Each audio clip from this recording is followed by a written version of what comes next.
Assalamu alaikum. Aujourd'hui, nous allons résoudre l'exercice que nous avons proposé le vendredi passé, c'est-à-dire l'exercice du relevé des dialectiques selon une étude énonciative qui doit déterminer les antagonistes de chaque énoncé ainsi que du contexte et de la position du narrateur. On va commencer par le premier extrait de Mohammed Dib. Je relis l'extrait. Lui fait la grimace. On se comprendra jamais, c'est sûr. Ce qu'il faut comprendre dans toutes ces histoires, au fond, c'est bien simple. On se fait pas casser la gueule quand on casse du raton, dit lui. T'as tout le monde derrière toi, même le bon Dieu, et t'as un paquet après. Je ne dis pas. Ben alors, pour ce qui est de faire chier le monde, de ses petits yeux chauves, lui fixe la rue sans curiosité, le buste appuyé sur le zinc, un gilet noir par-dessus la chemise blanche corsette sa poitrine mamelue. C'est notre affaire, pas la tienne. Qu'est-ce que tu prends? C'est ma tournée. Un blanc. Donc, pour cet extrait de Mohammed Dib, nous allons commencer par la détermination des antagonistes de chaque énoncé. Et pour les antagonistes, nous avons bien évidemment lui qui, selon les indices, les dialectiques de cet énoncé, est un barman. Pourquoi? Quels sont les indices qui montrent que c'est un barman? D'abord, il est habillé en gilet noir par-dessus une chemise blanche. C'est l'habit généralement d'un barman. Qu'est-ce qui suggère encore plus le fait qu'il soit le barman? Il est appuyé sur le zinc, et le zinc c'est le comptoir d'un débit de boisson. Et qu'est-ce qu'il demande à servir? Il demande à, bien sûr, l'autre personnage lui demande de servir un blanc, c'est-à-dire un vin blanc. Donc tout suggère que lui soit un barman. L'autre personnage est un personnage qui apparemment est un tueur. Pourquoi? Parce que lui dit on ne se fait pas casser la gueule quand on casse du raton. Et casser du raton, c'est-à-dire tuer du raton. Et qu'est-ce que le raton? Le raton, dans un usage connoté, est le maghrébin. C'est-à-dire que ce deuxième personnage tue des maghrébins. Il est payé pour tuer des maghrébins. Qu'est-ce qui prouve qu'il est payé? Le contexte oblige que ce soit une conversation entre un tueur à gages et son contact, ou celui qui lui arrange les contrats. Qu'est-ce que sont les dialectiques? Les indices qui montrent que lui est le contact du tueur à gages, de celui qui casse du raton. Eh bien, il lui dit, c'est notre affaire, pas la tienne. C'est-à-dire que lui représente quelqu'un qui est derrière lui. Le possessif nôtre implique l'engagement d'une tierce personne ou d'un autre groupe qui commande au tueur de faire ce qu'il fait. Le tutoiement entre lui et le personnage qui est censé être le tueur à gages et implique l'existence d'une relation intime entre les deux. C'est pour ça qu'il lui dit c'est pas la tienne, utilisant le possessif tienne. Donc le pronom possessif la tienne. Donc maintenant nous passons à la position du narrateur. Concernant la position du narrateur, le narrateur décrit lui. Sa grimace, son autonomie, il décrit le bar, il décrit les réactions du tueur, sans utiliser le jeu de l'énonciateur, le pronom personnel de l'énonciateur, ce qui suggère que le narrateur n'est pas un personnage dans cette scène. Il rapporte ce qui se passe dans cette scène sans être un personnage, sans pour autant être un personnage. Donc nous sommes face à un narrateur dans une position par derrière, c'est-à-dire en arrière du récit. Lecture du deuxième extrait. Sais-tu ce qu'il me semble, Gosli? L'ouvrier s'arrête d'aspirer le thé chaud au bord de son verre. Non.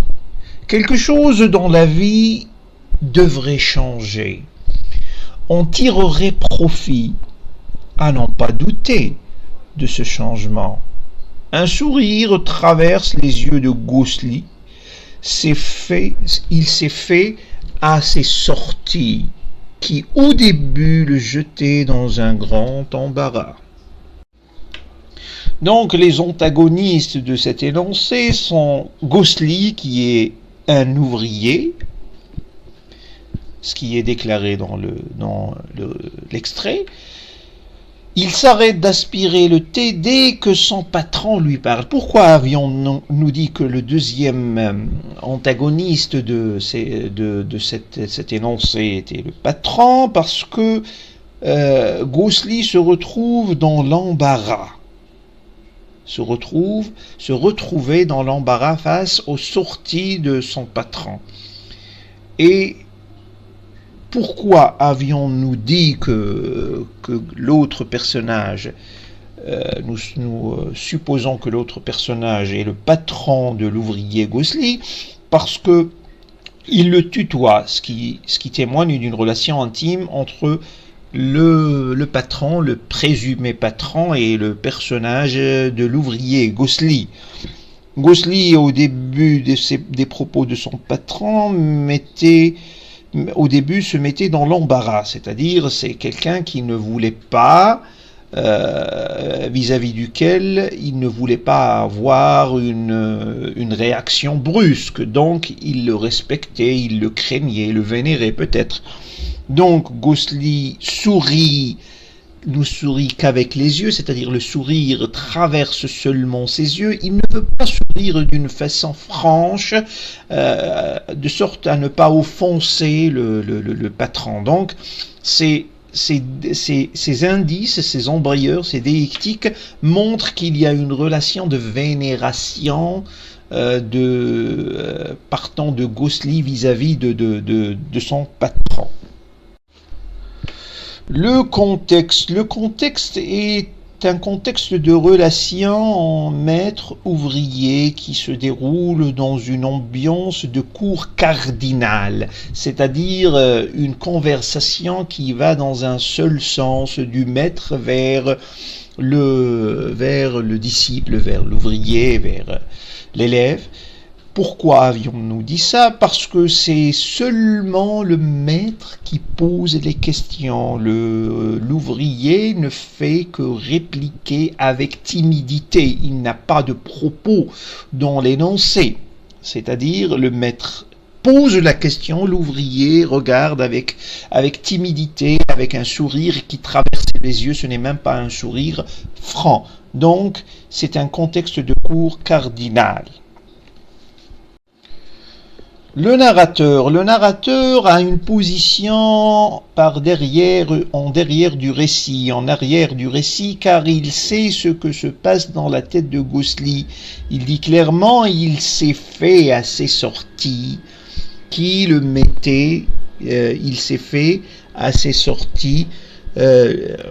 au début le jetait dans l'embarras, le jetait dans un grand embarras. Donc, le fait de se faire est une accoutumance, vais-je dire, qui est un sentiment interne au personnage de Gosli, c'est ce qui fait que le narrateur reste un narrateur en arrière du récit, qui prend le récit par derrière. C'est pour ça qu'il arrive à savoir ce que l'un des personnages ressent, ce que l'un des personnages interne, sans que ce personnage le lui ait dit d'une façon claire. Donc le narrateur n'utilise pas le jeu énonciateur, il n'y a pas le jeu énonciateur du narrateur, il n'est pas donc un tierce personnage dans le récit, mais pourtant il arrive à déclarer ce que ressent Ghosli. Donc c'est un narrateur en arrière avec une position en arrière du récit. Troisième extrait, toujours avec Mohammed Dib, car l'existence est un piège, reprend Dermek. Il paraît avoir longuement ruminé ses pensées, un fameux piège. Ainsi, c'est presque 8 années d'une guerre, mais que sais-je? Mais je sais quoi de plus ou de moins? N'ont-elles pas été un piège? Et quel autre piège se referme sur nous en ce moment, hein? Nul ne le sait.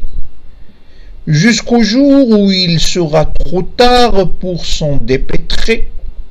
Non, mieux vaut envoyer tout au diable.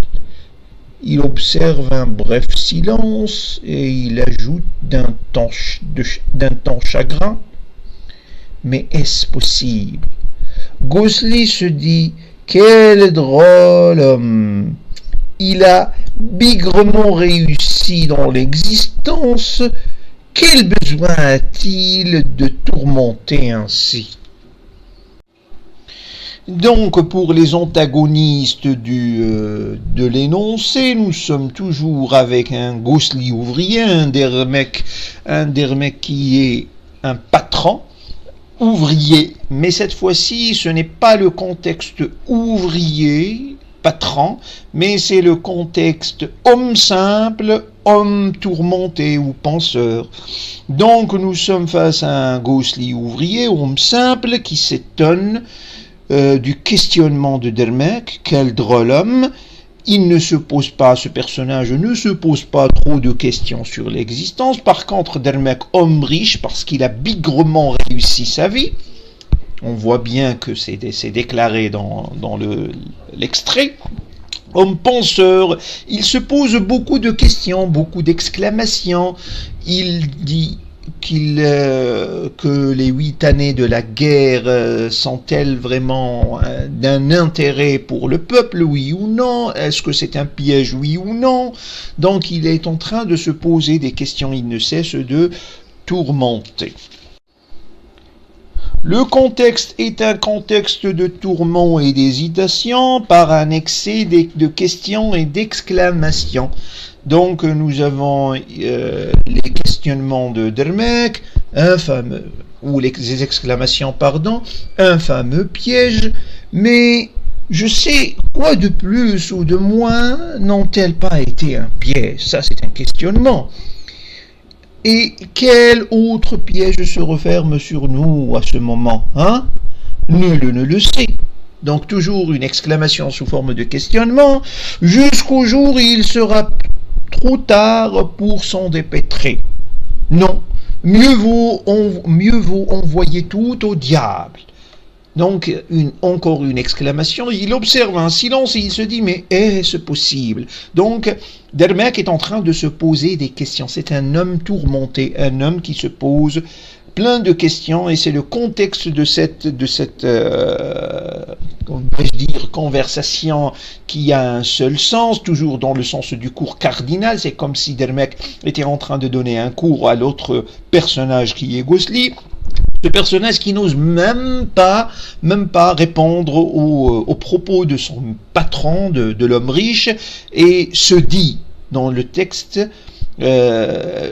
l'extrait, le narrateur affiche bien que les propos rapportés de Ghosli sont des propos internes. Ghosli se dit quel drôle d'homme, c'est-à-dire il n'a même pas orienté franchement, avec une voix haute, avec une adresse de son discours vers son maître ou son patron. Donc c'est toujours dans un contexte de tourment et d'hésitation que ce cours cardinal de Dermek vers le personnage Ghosli est orienté.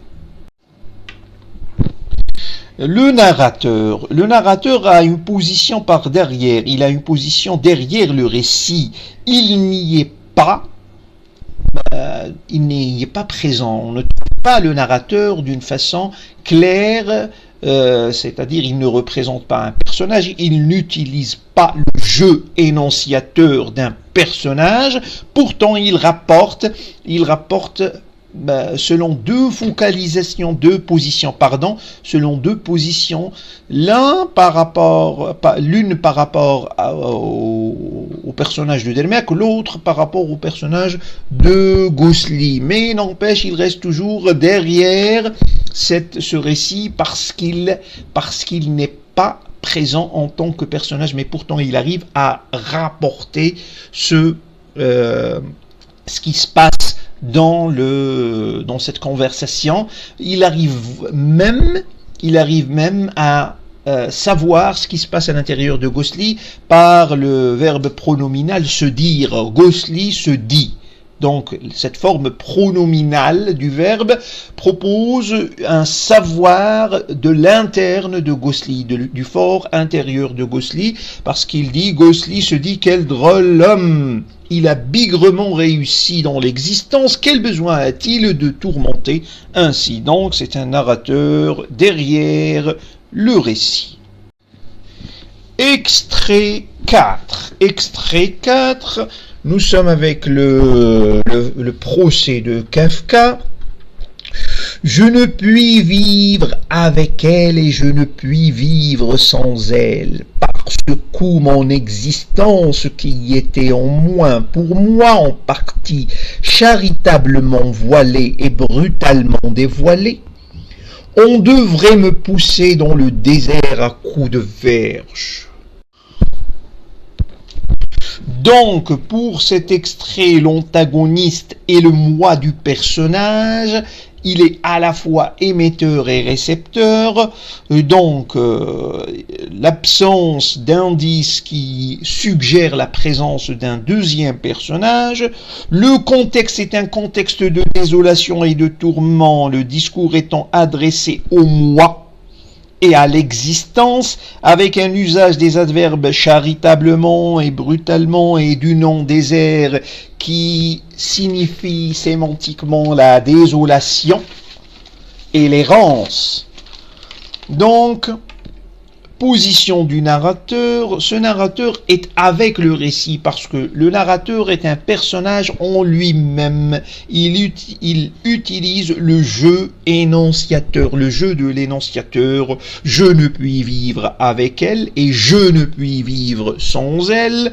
Par ce coup, mon existence, il utilise l'adjectif possessif mon, qui était au moins pour moi, il utilise le pronom moi, en partie charitablement voilé, brutalement dévoilé. Donc nous sommes face à l'utilisation de paradoxes sémantiques, charitablement, brutalement. Donc il y a une sémantique de l'errance et du va-et-vient sans destination. Donc on devrait me pousser dans le désert. Et là, la présence du désert qui est sémantiquement synonyme d'errance et de désolation, univers ou paysage désolant et aride. Le narrateur, j'ai dit que c'est un narrateur avec le récit parce qu'il utilise le jeu du personnage énonciateur et le moi. 5e extrait. Guillaume regardait la scène se dérouler sous ses yeux. Antoine avait pris un sentier hors piste qui semblait assez dangereux. Il s'enfonça dans le boisé, mais Guillaume vit très bien ce qui se passa par la suite.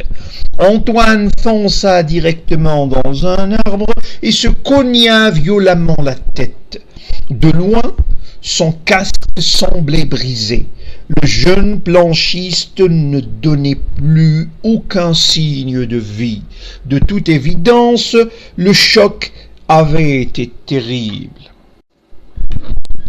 Les antagonistes sont le narrateur pour une quatrième personne autre que Guillaume et Antoine. Pourquoi autre ? Parce que les déictiques relevés, les embrayeurs relevés, comptent les deux personnages, bien sûr, Guillaume et Antoine, aussi l'utilisation de la troisième personne du singulier masculin, il, avec les adjectifs possessifs c'est, les verbes conjugués à la troisième personne du singulier, le possessif sont et généralement, dans tout l'extrait, il ne parle que d'une troisième personne, qu'il s'agisse de Guillaume ou d'Antoine. Ce qui fait que les deux personnages ne sont pas en face du narrateur, ne sont pas en train d'entreprendre une conversation, ils ne sont pas les deux antagonistes d'une énonciation, mais l'objet.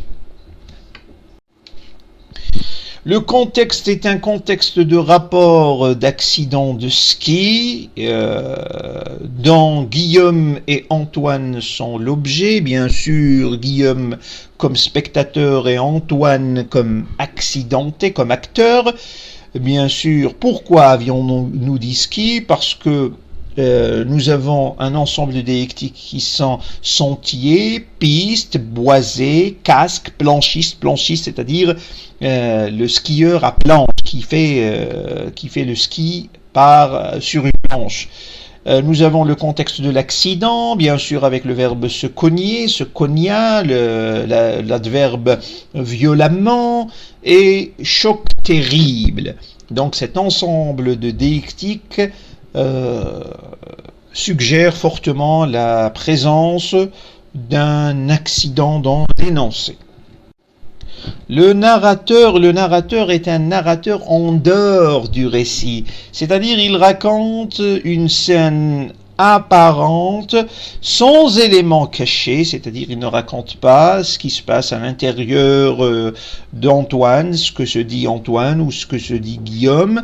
Donc il n'est pas en arrière du récit, mais il n'est pas avec le récit puisqu'il n'est pas un personnage, il n'utilise pas le jeu énonciateur, il est donc un personnage en dehors du récit. Pardon, c'est une entité, ce n'est pas un personnage, c'est une entité, le narrateur est une entité, est une instance en dehors du récit. C'est un narrateur en dehors.